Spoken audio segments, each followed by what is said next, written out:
Assalamualaikum dan salam sejahtera. Hari ini saya akan membentangkan assignment saya yang bertajuk Teori Pemikiran Berkelompok ataupun Group Think untuk media teori kepada Encik Samsul Anwar bin Cik May Ismail. Saya Puteri Sabrina binti Sarizal, nombor metrik 281681. Dalam teori ini saya akan membentangkan tokoh teori, sejarah teori, perspektif dan juga idea dan prinsip teori. Tokoh teori Group Think iaitu Irving Janis lahir pada tahun 1918 di Buffalo, New York. Dia adalah peneliti Yale University dan seorang profesor psikologi University California, Berkeley. Ia terkenal kerana Group Think yang menggambarkan kesalahan sistematik yang dilakukan oleh kelompok-kelompok ketika membuat keputusan kolektif. Group Think menurut Irving Janis adalah istilah untuk keadaan ketika sebuah kelompok membuat keputusan yang tidak masuk akal untuk menolak anggapan yang sudah nyata buktinya dan memiliki nilai moral. Keputusan kelompok ini datang daripada individu berpengaruh dalam kelompok yang irasional tetapi berhasil menjadi keputusan kelompok. Dalam sejarah perkembangan pemikiran kelompok, ia bermula dari karyanya yang sangat ilmiah yang termuat dalam bukunya Victim of Groupthink, iaitu A Psychological Study for Foreign Decision and Fears. Istilah groupthink menunjukkan suatu model berfikir sekelompok yang bersifat kohesif. Groupthink ialah satu metod berfikir yang diterapkan apabila mereka terlibat secara mendalam di dalam suatu kelompok. Seterusnya, perspektif teori yang saya dapati iaitu interpretif. Teori pemikiran berkelompok ini dari perspektif ialah interpretif, iaitu suatu pendekatan yang subjektif dan menekankan kepada proses penyelidikan dalam usaha mencari kebenaran. Pemikiran berkelompok memerlukan individu untuk mengelakkan peningkatan kontroversi dan pemikiran bebas.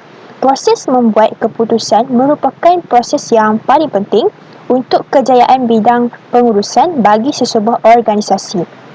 Menurut Sirwei Kong, keputusan merujuk kepada pilihan yang dibuat melalui pelbagai alternatif yang sedia ada. Teori pemikiran berkelompok berbeza dari segi ontologi, epistemologi dan juga aksiologi. Untuk ontologi, iaitu mengkaji bagaimana peristiwa yang diteliti oleh Janis sampai akhir suatu latar belakang dan terjadinya peristiwa yang menyebabkan groupthink. Ianya diambil daripada peristiwa yang banyak menimbulkan kritik masyarakat yang telah diteliti. Kemudian epistemologi, teori berasal dari Irving Janis semasa meneliti suatu peristiwa besar di Amerika Syarikat. Penelitian ini boleh menjadi suatu kajian yang didasarkan pada konstruktivisme di mana Janis tidak pernah menerangkan latar belakang dengan teliti. Pendekatan yang digunakan adalah teori kritis yang mempunyai ikatan moral untuk membangunkan masyarakat adil. Dari segi aksiologi, teori ini adalah keadaan sebuah kelompok membuat keputusan tidak masuk akal untuk menolak anggapan yang sudah mempunyai bukti. Keputusan kelompok ini datang daripada beberapa individu berpengaruh dalam kelompok yang irasional tetapi berhasil mempengaruhi menjadi keputusan kelompok. Dari segi idea utama ialah groupthink adalah jenis pemikiran yang ditunjukkan oleh anggota kelompok yang berusaha untuk mengurangkan konflik dan mencapai persetujuan tanpa menguji secara kritikal. Motif ini dilakukan anggota kelompok untuk menghindari konflik dengan anggota lain dalam kelompok. Groupthink menyebab satu kelompok membuat keputusan secara tergesa-gesa dan membuat keputusan yang tidak rasional. Pendapat individu disisihkan kerana membimbangkan dapat mengganggu keseimbangan kelompok. Dalam prinsip teori pemikiran kelompok ada 7 prinsip yang utama iaitu kepimpinan yang tepat, iaitu keupayaan untuk memotivasikan ahli walaupun dalam situasi genting untuk mencapai maklumat.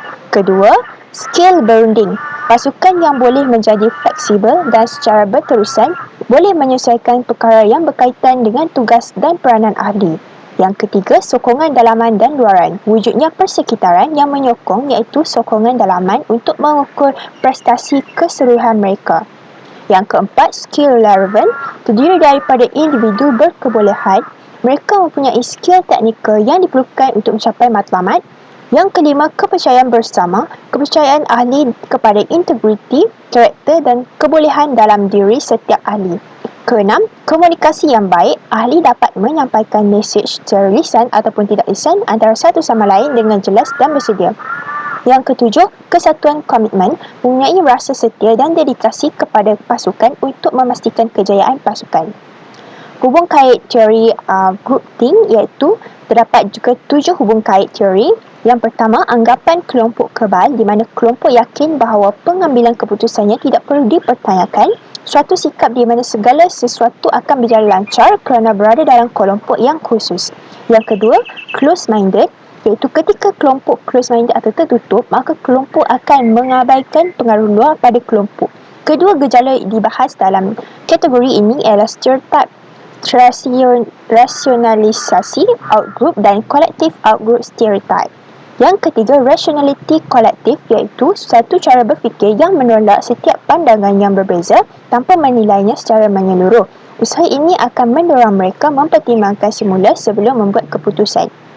Yang keempat, self-censorship di mana individu dalam kelompok menekankan setiap keraguan mengenai pemikiran kelompok. Mereka meminimumkan kepentingan dari keraguan mereka dan hujah yang bertentangan. Yang kelima, illusion of unanimity.